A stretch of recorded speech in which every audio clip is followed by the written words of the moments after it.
નમસ્કાર મિત્રો, તમામનું સ્વાગત છે આપણી YouTube channel MS power GK પર।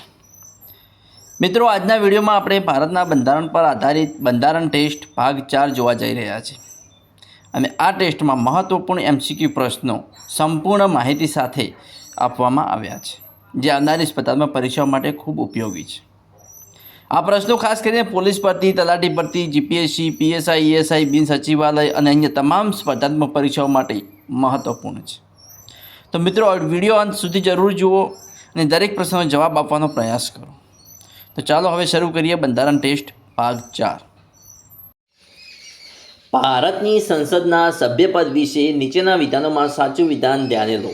વિધાન 1, લોકસભાનો સભ્ય એક સાથે બે ગૃહોનો સભ્ય રહી શકે છે। વિધાન 2, રાજ્યસભાનો સભ્ય એક સાથે બે ગૃહોનો સભ્ય રહી શકતો નથી। સાચું વિધાન ધ્યાને લેવાનું છે મિત્રો। જવાબ જલ્દીથી કમેન્ટ બોક્સમાં આપો। તો આપણો જવાબ રહેશે ઓપ્શન બી, ફક્ત બીજું વિધાન સાચું છે કે રાજ્યસભાનો સભ્ય એક સાથે બે ગૃહોનો સભ્ય રહી શકતો નથી। મિત્રો, ભારતની સંસદની વાત કરીએ તો ભારતની સંસદમાં ત્રણ સભ્યોનો સમાવેશ થાય છે: રાષ્ટ્રપતિ, લોકસભા અને રાજ્યસભા। લોકસભા માટે સભ્યપદની લાયકાત જોઈએ તો કે લોકસભાનો સભ્ય બનવા માટે ભારતનો નાગરિક હોવો જોઈએ, ન્યૂનતમ વય 25 વર્ષ હોવી જોઈએ, ચૂંટણી આયોગ દ્વારા નિર્ધારિત અન્ય લાયકાતો હોવી જોઈએ અને કોઈ અયોગ્યતા ન હોવી જોઈએ। રાજ્યસભા માટે સભ્યપદની લાયકાત જોઈએ તો કે ભારતનો નાગરિક હોવો જોઈએ, ન્યૂનતમ વય 30 વર્ષ હોવી જોઈએ અને અન્ય કાયદાકીય લાયકાતો પૂર્ણ કરેલી હોવી જોઈએ। સંસદના સભ્યોની સંખ્યા જોઈએ તો કે લોકસભામાં મહત્તમ સભ્યોની સંખ્યા છે 552 અને હાલમાં લગભગ 543 ચૂંટાયેલા સભ્યો છે। રાજ્યસભાની વાત કરીએ તો મહત્તમ સભ્યો સંખ્યા છે 250 અને હાલમાં 245 સભ્યો છે। પરીક્ષામાં આ પણ પ્રશ્ન પૂછાઈ શકે કે સંસદના સભ્યપદ માટેની લાયકાત કયા અનુચ્છેદમાં દર્શાવવામાં આવી છે? તો આપણો જવાબ રહે અનુચ્છેદ 84માં સંસદના સભ્યપદ માટેની લાયકાત દર્શાવવામાં આવી છે। જોઈએ આગળનો પ્રશ્ન કે વચગાળાનું અંદાજપત્ર રજૂ કરવામાં આવે છે જ્યારે ખાલી જગ્યા નવી સરકારનું ગઠન થયું હોય, સરકાર આર્થિક અવરોધોનો સામનો કરી રહી હોય, ચૂંટણીના વર્ષમાં પૂર્ણ બજેટ રજૂ થયું ના હોય અને નવા નાણાકીય વર્ષ પહેલાં ટૂંકા ગાળા માટે રજૂ કરવામાં આવે। તો આપણો જવાબ કયો રહેશે? ઓપ્શન ડી, નવા નાણાકીય વર્ષ પહેલાં ટૂંકા ગાળા માટે રજૂ કરવામાં આવે છે વચગાળાનું અંદાજપત્ર।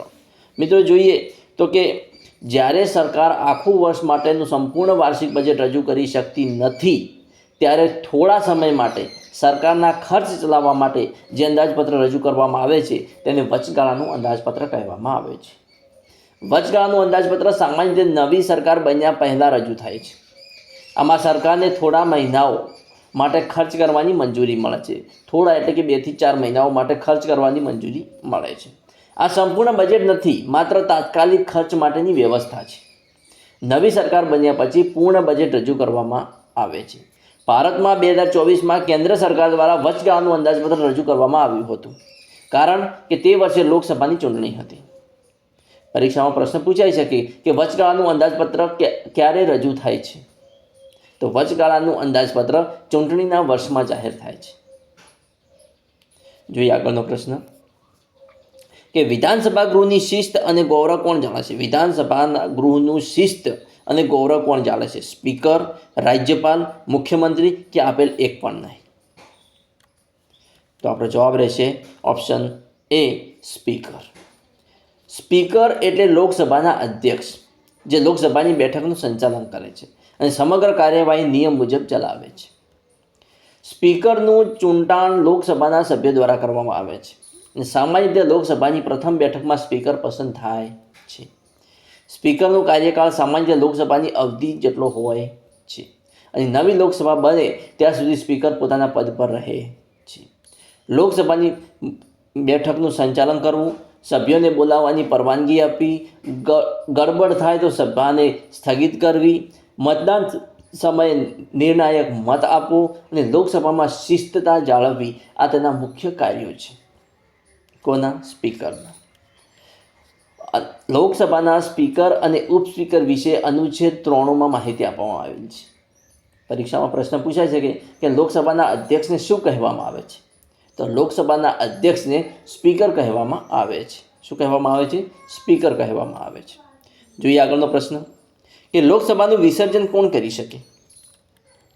પ્રધાનમંત્રી, સ્પીકર, ઉપરાષ્ટ્રપતિ કે રાષ્ટ્રપતિ? લોકસભાનું વિસર્જન કોણ કરી શકે? તો આપણો જવાબ રહેશે ઓપ્શન ડી, રાષ્ટ્રપતિ કરી શકે.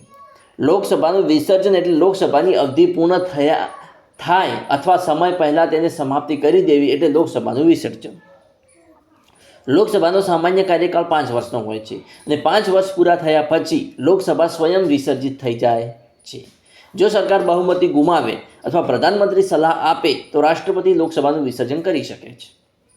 રાષ્ટ્રપતિ લોકસભાનું વિસર્જન કરે છે પ્રધાનમંત્રીની સલાહથી. કોની સલાહથી? પ્રધાનમંત્રીની સલાહથી. અનુચ્છેદ 83(2) અનુસાર લોકસભાની અવધિ 5 વર્ષની છે. પરીક્ષામાં પ્રશ્ન પૂછાઈ શકે કે લોકસભાનું વિસર્જન કોણ કરે છે? જવાબ આવે રાષ્ટ્રપતિ કરે છે. કોણ કરે છે? રાષ્ટ્રપતિ કરે છે. જોઈએ આગળનો પ્રશ્ન. રાષ્ટ્રીય માનવ અધિકાર પંચના અધ્યક્ષની નિમણૂક માટે રચાયેલી સમિતિમાં નીચેનામાંથી કોનો સમાવેશ થતો નથી? રાષ્ટ્રપતિ, પ્રધાનમંત્રી, લોકસભા સ્પીકર કે મુખ્ય વિપક્ષી દળના નેતા?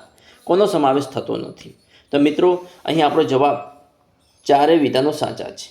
4 વિધાનોમાં રાષ્ટ્રપતિ, પ્રધાનમંત્રી, લોકસભા સ્પીકર અને મુખ્ય વિપક્ષી દળના નેતાનો સમાવેશ થાય છે જ્યારે રાષ્ટ્રીય માનવ અધિકાર પંચના અધ્યક્ષની નિમણૂક કરવામાં આવે ત્યારે. ભારતમાં national human right communication of ઇન્ડિયાના અધ્યક્ષની નિમણૂક એટલે કે રાષ્ટ્રીય માનવ અધિકાર પંચના અધ્યક્ષની નિમણૂક ભારતના રાષ્ટ્રપતિ દ્વારા કરવામાં આવે છે. અને અધ્યક્ષની નિમણૂક માટે રાષ્ટ્રપતિ, પ્રધાનમંત્રી, લોકસભાના સ્પીકર, લોકસભાના વિરોધ પક્ષના નેતા, રાજ્યસભાના ઉપસભાપતિ, રાજ્યસભાના વિરોધ પક્ષના નેતા અને ગૃહમંત્રીની ભલામણ પર નિર્ણય લે છે. સામાન્ય રીતે સુપ્રીમ કોર્ટના પૂર્વ મુખ્ય ન્યાયાધીશને NHRC એટલે કે national human right communication of ઇન્ડિયાના અધ્યક્ષ તરીકે નિયુક્ત કરવામાં આવે છે. કોને? સુપ્રીમ કોર્ટના પૂર્વ મુખ્ય ન્યાયાધીશને. પરીક્ષામાં પ્રશ્ન પૂછાઈ શકે કે રાષ્ટ્રીય માનવ અધિકાર પંચના અધ્યક્ષની નિમણૂક કોણ કરે છે? તો રાષ્ટ્રપતિ કરે છે. કોણ કરે છે? રાષ્ટ્રપતિ કરે છે.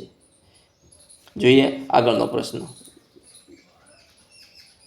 કે ભારતના રાષ્ટ્રપતિ પોતાનું રાજીનામું કોને આપે છે? ભારતના મુખ્ય ન્યાયમૂર્તિને, લોકસભાના અધ્યક્ષને, ભારતના ઉપરાષ્ટ્રપતિને કે ભારતના વડાપ્રધાનને? ભારતના રાષ્ટ્રપતિ પોતાનું રાજીનામું કોને આપે છે? તો મિત્રો આપણો જવાબ રહેશે ઓપ્શન સી, ભારતના ઉપરાષ્ટ્રપતિને. ભારતના રાષ્ટ્રપતિ પોતાનું રાજીનામું ઉપરાષ્ટ્રપતિને આપે છે. રાષ્ટ્રપતિ પોતાનું રાજીનામું લેખિત સ્વરૂપમાં આપે છે અને આ રાજીનામું ઉપરાષ્ટ્રપતિને સંબોધિત કરવામાં આવે છે. ઉપરાષ્ટ્રપતિ પછી આ માહિતી લોકસભાના સ્પીકરને જાણ કરે છે. અનુચ્છેદ 56 પૈકી 1 પૈકી એ રાષ્ટ્રપતિના રાજીનામા વિશેની જોગવાઈ દર્શાવે છે. પરીક્ષામાં પ્રશ્ન પૂછાઈ શકે કે ભારતના રાષ્ટ્રપતિ પોતાનું રાજીનામું કોને આપે છે? તો જવાબ છે ઉપરાષ્ટ્રપતિને આપે છે. જોઈએ નેક્સ્ટ પ્રશ્ન કે રાજ્ય સેવાઓમાં ન્યાયતંત્રને કારોબારી તંત્રથી અલગ કરવા રાજ્ય પગલાં ભરશે. આ બાબત નીચેના પૈકી શામાં દર્શાવવામાં આવેલી છે? મૂળભૂત ફરજો, રાજ્યનીતિના માર્ગદર્શક સિદ્ધાંતો, મૂળભૂત હકો કે આમો? શામાં દર્શાવવામાં આવેલી છે? તો મિત્રો આપણો જવાબ રહેશે ઓપ્શન બી, રાજ્યનીતિના માર્ગદર્શક સિદ્ધાંતો. રાજ્ય સેવાઓમાં ન્યાયતંત્રને કારોબારી તંત્રથી અલગ કરવા રાજ્ય પગલાં ભરશે. આ બાબત રાજ્યનીતિના માર્ગદર્શક સિદ્ધાંતોમાં દર્શાવવામાં આવેલી છે. રાજ્ય સેવાઓમાં ન્યાયતંત્રને કારોબારી તંત્રથી અલગ કરવા રાજ્ય પગલાં ભરશે. આ જોગવાઈ ભારતના બંધારણના અનુચ્છેદ 50માં આપવામાં આવી છે. અનુચ્છેદ 50 રાજ્ય સેવાઓમાં ન્યાયતંત્ર અને કારોબારી તંત્રથી અલગ કરવા માટે રાજ્ય પ્રયત્ન કરશે. અનુચ્છેદ 50 શું દર્શાવે છે? કે રાજ્ય સેવાઓમાં ન્યાયતંત્ર અને કારોબારી તંત્રથી અલગ કરવા માટે રાજ્ય પ્રયત્ન કરશે અને આ જોગવાઈ રાજ્યના નીતિ નિર્દેશક તત્વોમાં આવે છે. સરળ ભાષામાં કહીએ કે આનો અર્થ એ છે કે સરકાર એવી વ્યવસ્થા કરશે જેથી ન્યાયતંત્ર સ્વતંત્ર રહે અને સરકારના પ્રભાવથી મુક્ત રહીને ન્યાય આપી શકે. પરીક્ષાલક્ષી પ્રશ્ન થઈ શકે કે રાજ્ય સેવાઓમાં ન્યાયતંત્રને કારોબારી તંત્રથી અલગ કરવા અંગે કયો અનુચ્છેદ છે? તો જવાબ છે અનુચ્છેદ 50.